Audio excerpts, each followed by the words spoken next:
So we're back with Brandon, and Brandon's a developing trader on our desk.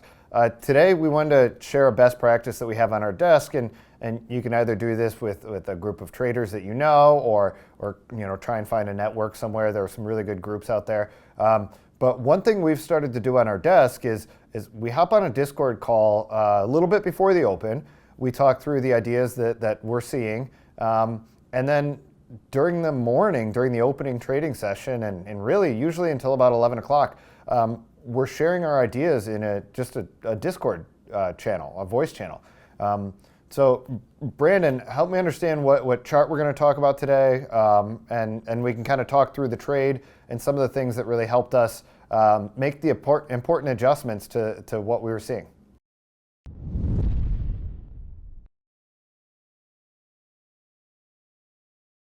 This is a chart of SQ Square. This was a day one earnings trade. It was gapping up over 10% on the day, and we ended up getting a pop off the open. I think, a lot of people on the call, they may have different styles of trading and different ways that they may trade it. And I think that's the great thing about the call. And one of the most beneficial things that I gain from the call is hearing everybody's thought process, because everybody has a slightly different thought process on how they will approach a trade. And it's great to hear all of those different views. Just to jump in real quick, the thing that I think is interesting is I don't think anybody on the call changes their edge or goes away from their edge because of what anybody else is saying. Exactly. I think everybody has their own edge, but I think being able to hear what other people are seeing really helps. You kind of understand, is my edge present or is it no longer there?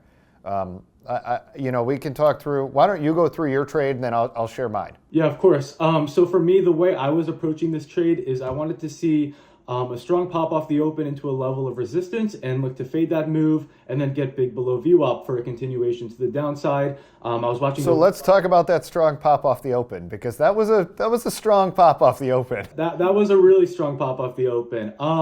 So going into the trade, we did have that really strong pop. I believe I put on a starter position. I tried once. I stopped out 50 cents above, and then I did try again at near the highs, and then I ended up catching the move. I actually got a better entry than I thought I would, and I was in from the highs, and then we got below VWAP.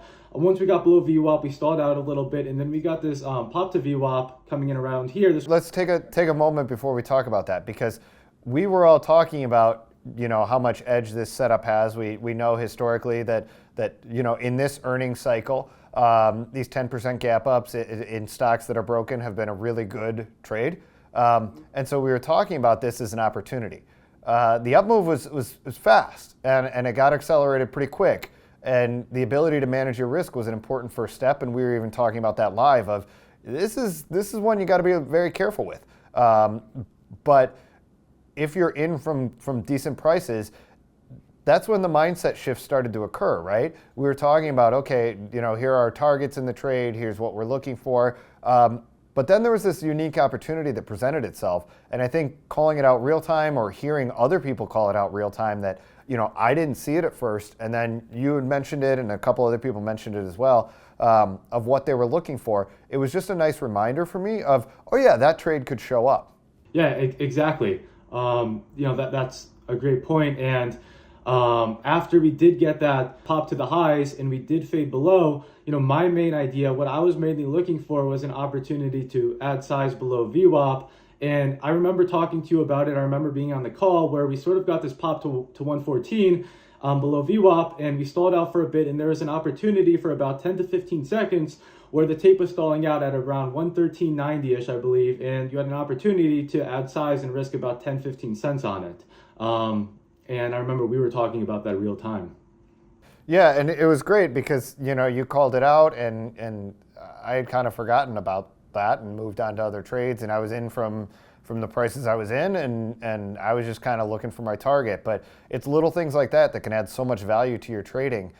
Whether you were in from higher or even just starting a position there, it still was a really good trade to the short side. The other thing that I really wanted to cover was kind of our conversation about how the trade evolved. It obviously had a nice down move, but it never really broke and held below a support level. Yeah. And so we started to see that up move, and And we were very aware that, okay, historically this trade has edge, or statistically recently, this trade has some edge to the short side. We got a down move. It held a support level. Now what else could occur? And being able to talk about that real time for us as traders can be really valuable, of not getting locked into this idea of, okay, this is what should happen at all times. We were able to kind of be a little fluid and hands off here. And I think that's a very important skill to have. Again, not putting on risk when the opportunity isn't there. And I remember we were also watching, I believe, Etsy ETSY on the day, and it was doing the same thing. And we were surprised on how strong it was, after it put in the low. And it helped us set the context for not just preserving our capital, that we had made in the trade, but also preserving the mental capital. So you're not getting into a battle with this trade. You're not trying to do anything that isn't really there. You're just kind of saying, all right, that was a decent trade. I've moved on, and let's look for the next opportunity. And part of the reason why I wanted to cover this, or why we were going to cover this today, is because we did miss a really good long. And we definitely need to remind ourselves to communicate about, it didn't even get below support. It put in a higher low. That's the place to cover our shorts. But let's also be aware that this could be a pretty nice long too. And even later in the day, it turned out to be a really good momentum long into the close. And so, we just want to get better, and we can do better. But as long as we're communicating, and when we can do it in a group setting through our Discord channel, it's really, really helpful. So I think the best practice here is make sure that you're finding other people to communicate with. You're sharing what you see, and specifically what you see as it relates to the edge that you have. Because not only is that going to help you as a trader, but it's going to help everyone around you make better trades. It's going to help everyone around you be better as traders. And hopefully it'll help you grow and be challenged in ways that you never would have seen otherwise. Exactly. Communication as a trader, I think that is one of the biggest edges you can have, working with like-minded traders and communicating throughout the day. I think, my trading has improved a lot since doing that, and I think other traders can improve from doing that as well.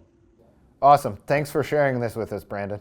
Hey, go ahead and click our subscribe button so you don't miss any of the videos that we're producing for you in the trading community. And please take the time to add your feedback in the comment section for what videos you'd like for us to produce next, and what you found helpful from this video. From all of us at SMB, train and trade well.